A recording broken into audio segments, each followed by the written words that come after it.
Wa 'anil Fudail bin Iyad, dari Fudail bin Iyad, annahu hadara 'inda tilmizin lahu hadaratul wafat, bahwasanya Fudail bin Iyad itu datang ke rumah seorang muridnya yang sedang menghadapi kematian, lagi sekarat, ya, muridnya lagi sekarat. Faja'ala yulqinuhu asy-syahadata, kemudian Fudail berusaha untuk mentalkinkan murid ini supaya mati itu dalam keadaan husnul khatimah.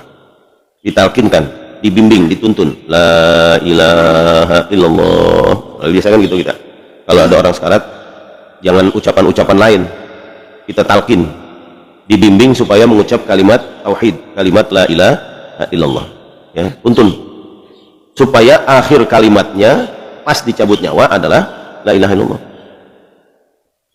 karena itu jaminan, man kana akhiru kalamihi la ilaha illallah dakhalal jannah. Barang siapa yang akhir ucapannya menjelang kematian itu dia mengucapkan la ilaha illallah, maka dia akan masuk surga. Ya. Kalau udah ngucapin la ilaha illallah terakhir, udah jangan diajak ngomong lagi kalau udah berhasil, karena itu susah Pak, susah. Bukan soal hafal, hafal mah siapa juga hafal, sekedar ngucapin itu. Walaupun itu pengucapan la ilaha illallah, kalimat itu sangat mudah, emang Allah bikin mudah, tanpa menggerakkan bibir itu bisa. Cuma lidah doang, la ilaha illallah, bisa, nggak bergerak bibir kita, itu bisa dia, karena dia hanya di lidah, ya, emang Allah bikin mudah.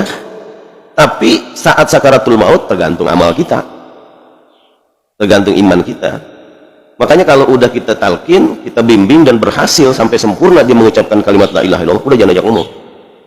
Ini kadang-kadang ada saudaranya datang lagi, dibilangin lagi, Pak, ini sini kenal nggak Pak, gitu. Iya, ya, jadi yang lain yang ngomongin kan, padahal udah diucapin, udah ditalkin, nggak usah diajak ngomong lagi. Udah setelah itu kita zikir aja, ya, zikir, tuntun terus begitu sampai akhir kalimatnya gitu. Kalau dia nggak sanggup, minimal pelan di hati, ya, masih nyelamatin lah insyaallah.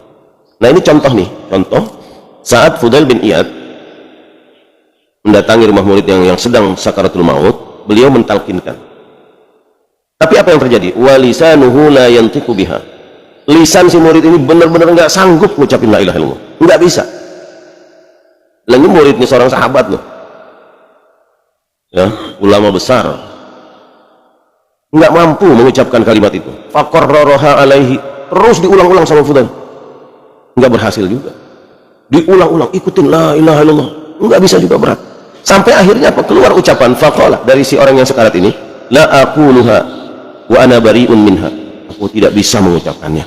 Lah ngomong begitu dia bisa, maka aku berlepas diri darinya. Artinya apa? Dia nggak mau, udah keluar dari Islam. Saya berlepas diri dari kalimat itu. Mengucapkan kata begini dia bisa, tapi mengucapkan la ilaha illallah yang lebih pendek nggak bisa. Saya tidak mau mengucapkannya, saya berlepas diri dari itu, nggak mau ngikut. Fa kharajal Fudail min indihi wa huwa yabki, maka keluarlah Fudail bin Iyad, ya, karena udah nggak berhasil dan orangnya nolak, nggak mau, saya nggak bisa, ya. Beliau sampai nangis, keluar sampai nangis. Kenapa nih anak kok rajin ngaji, rajin sholat, atau disuruh ngucap la ilaha illallah nggak bisa, gitu. Dan nggak berhasil, akhirnya mati dalam keadaan tidak bisa mengucap la ilaha illallah.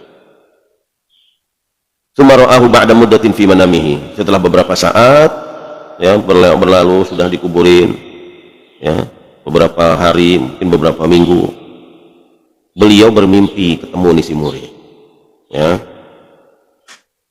wa huwa yushabu bihi ilan nar, si murid ini diseret ke neraka dalam mimpinya Fudail, ya, dia melihat muridnya ini diseret ke neraka. Faqala lahu ya miskin bima naza'ta minkal ma'rifah, aduh kasihan banget kamu sekarang, kenapa sih kemarin kamu berlepas diri, kamu cabut itu ma'rifat kepada Allah, kamu lepas itu la ilaha illallah, kenapa nggak mau gitu, kenapa kamu nggak bisa mengucapkan itu, dan kamu menyatakan ini bariun, aku nggak mau, aku nggak bisa, aku mau lepas dari kalimat itu artinya mencabut iman. Dia lepas imannya saat dia mau meninggal. Kenapa begitu? Sekarang kamu merasakan disiksa oleh Allah.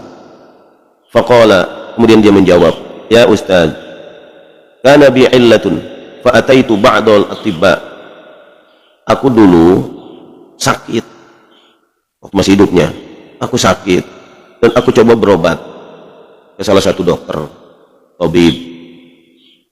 Faqala li, kemudian dokter mengajarkan kepadaku, tashrabu fi kulli sanatin qadhan minal khamr.